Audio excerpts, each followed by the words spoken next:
Welcome back, man. You already know. Welcome back to the channel, Terry V. Trillionaire Hustle. Help you build your financial muscle, man. So today, I got on, get straight to it. Like, subscribe, comment down below. Share this channel with your people, of course, man. I appreciate everybody who's been subscribing, who's been liking the channel and all that good stuff. So today, we're going to get straight into it to talk about blueprints. Obviously, I'm wearing a blue shirt today. You feel me? Nice blue shirt. But anyway, blueprints. Why I want to talk about blueprints, right? I was thinking of a statement that I never understood what it meant, right? That I used to hear people say all the time, but I never got what it meant till honestly today. Like I had an epiphany, right? It's called when somebody say he's trying to reinvent the wheel, and even like I'm laughing there, but like he's trying to reinvent the wheel, or don't try to reinvent the wheel. But I never understood those last two words in there, reinvent or invent the wheel. Guys, the wheel, like a circle with spokes in it and a connection right in the middle. The wheel is probably the most important creation, the most important invention that's been invented in the last, since the beginning of time, in my opinion, right? The wheel, think about anything that needs any type of movement probably needs a wheel, right? Anything that needs movement needs a wheel. You have to, if you're trying to even move something going up, right? The best way to get leverage to move it up is to use a wheel. You pull on one side while the wheel takes all of the pressure of actually turning it, right? Cars, you talk about that. Most mechanical things have little wheels in them to turn and keep things moving. The wheel is probably the most important things. And I remember seeing videos sometimes called odd wheels. Like I watch crazy stuff on YouTube, right? And it's like somebody created a square wheel, doesn't work. Somebody created a wheel going into another wheel, doesn't work. And it's just like people are trying to reinvent something that's already here. It's already perfect. It's already laid out for you. Just use it. And I thought it's the same thing with investing, honestly. Guys, we have so many blueprints, so many blueprints of past successes, things that somebody have done. They already created the wheel for us. All we got to do is take the wheel and use it. I could go down a list of names of like Warren Buffett. Like my Audible is crazy, right? Because anything that has the name Warren Buffett, I got it. Like if it's a book, the book could have been, the book title could have been things that this book is not about Warren Buffett, and I probably bought it just because his name is in it. Like I feast off of anything that have to do with Warren Buffett, right? Because that's one of my favorite investors. Why?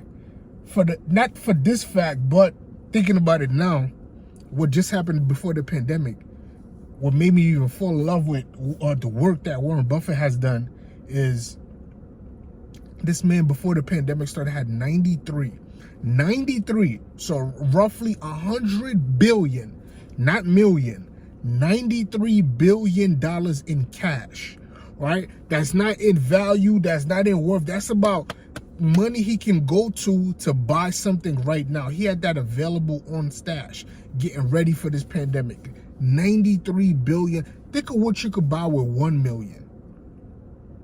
Just ready to buy. You got $1 million in cash in your house right now. You could, all the amount of stuff you could buy. This guy has 93 billion. Guys, that is bigger than some countries' GDPs. That means he could have bought 3 or 4 countries. More than that, probably 5, 6, 7, 8, 9, 10 countries. There's about 10 countries in the world that Warren Buffett could have bought in the beginning of this pandemic. $93 billion. So whatever he's doing, I need to learn that. How did he get to 93 billion? A lot of people also love to say, well, Warren Buffett is old. His way of investing is played out. It's the new way of investing, the new school of investing. Cool. You do that. But if I'm going to be completely wrong about somebody like Warren Buffett, who has $93 billion, let's say his way of investing is completely out of play, is completely over, right? I think I could make at least worst case scenario. His way of investing is completely shot, completely kaput. Nothing of that works. But if he was able to make $93 billion off of it, 93 billion with a B, I think I could make at least 9.3 million off of his thought and his process of investing. I think I could still make that, and that's worst case scenario. Like the worst case scenario, if I just follow his blueprint that people are saying is outdated, nobody's doing that anymore, I can probably still make $9.3 million because I'm following the blueprint of somebody successful that came before me. And you don't got to mess with Warren Buffett. There's plenty. I can name you 3 of the top guys. Excuse me. You see, that's the thing, that everybody want to invest and want to be successful, but you don't want to learn from nobody. You got a problem with learning from people, right? So I can name 3 of the most successful black guys that's ever touched Wall Street, right? In my opinion, 3 of them. We got Reginald F. Lewis. He was first. The most successful black guy I know that worked on Wall Street. Reginald F. Lewis. Number 2 is what's his name? Robert F. Smith. Robert F. Smith. Yeah, Robert F. Smith. Reginald F. Lewis graduated from Harvard. Robert F. Smith actually went to Cornell. Robert F. Smith, I don't know how much, but Robert F. Smith today is worth $7 billion, right? And then we have John W. Rogers. John W. Rogers is worth roughly, long story short, he has an investing company called Ariel Investments that he started with $10,000 in the 80s. That same company, Ariel Investments, that he started with $10,000 in the 80s is worth $15 billion today. $15 billion with a B. Like that's 3 right there. And one of the CEOs at Ariel Investments is a black woman, right? And she is part of the ownership group that just bought the Denver Broncos. So now we have an official. Before we even had a black male on the NFL team. We have a black woman who was a part of a group that owns an NFL team through investing. She went to Princeton. John W. Rogers went to Princeton also.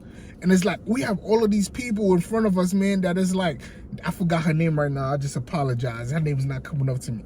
But, right, we got Benjamin Graham, the man that trained Warren Buffett, right? You got Stephen Cohen, the owner of the Mets, which is who the show, what's that show called again? Billions, is loosely based about. That show is loosely based on Steve Cohen. That man paid a $900 million fine for insider trading.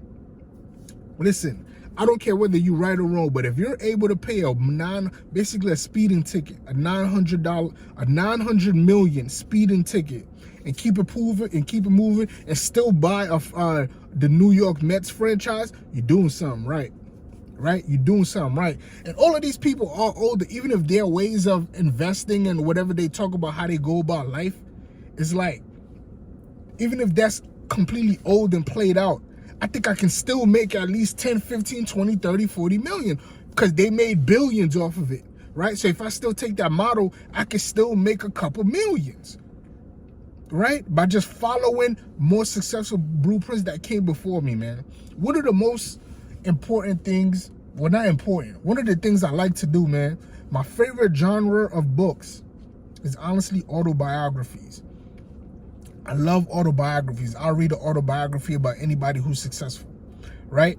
Because the biography is a perfect blueprint, especially if I find a biography that's written by the person, oh man, that's gold, right?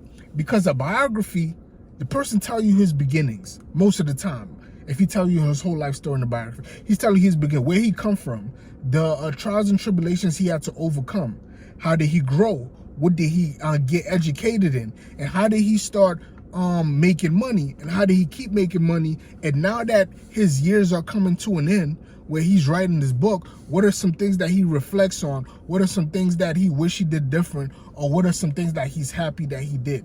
A biography is a perfect blueprint of somebody who's successful.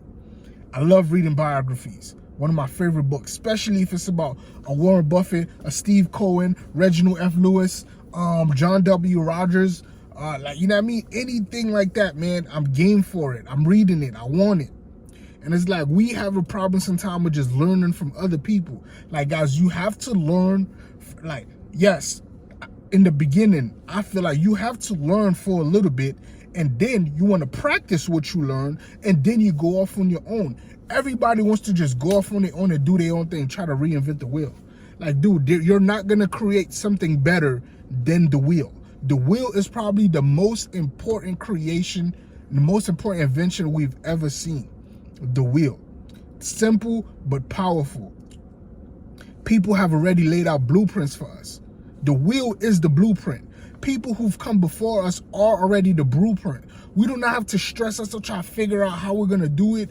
Oh my God, just find people who are successful before you, who are more successful than you, and then just follow what they're doing. There's so much, before it was only those people I just met, they only had Warren Buffett to look up to or Benjamin Graham. But because of the times we live in, there are so much people who are successful. And I don't believe everything you hear, of course, it's the internet now. But people who you can go look at their history. There's proof in the pudding of, yo, this is success. Somebody have $93 billion on hand. Listen, with any book about him I'm reading, if you really want to be successful. Some people say they want to do things, but they really would like somebody to give it to them. I actually want to do it. So whatever that person learned, whatever he had to do, if he had to go to school to get an economics degree, most of those people went to school, got economics degrees. Guess what I want to do? Like, you feel me? The same thing. And it's like, yo, what did they learn? Follow the blueprint, man. We have these blueprints. These blueprints are in autobiographies of how people became successful, and we just don't follow the blueprint. We try to reinvent the wheel, man. So today, man, just stop trying to reinvent the wheel. The wheel's already here. It's a great invention. Everybody's using it. It's great. Just use the wheel. Stop trying to reinvent the wheel, right?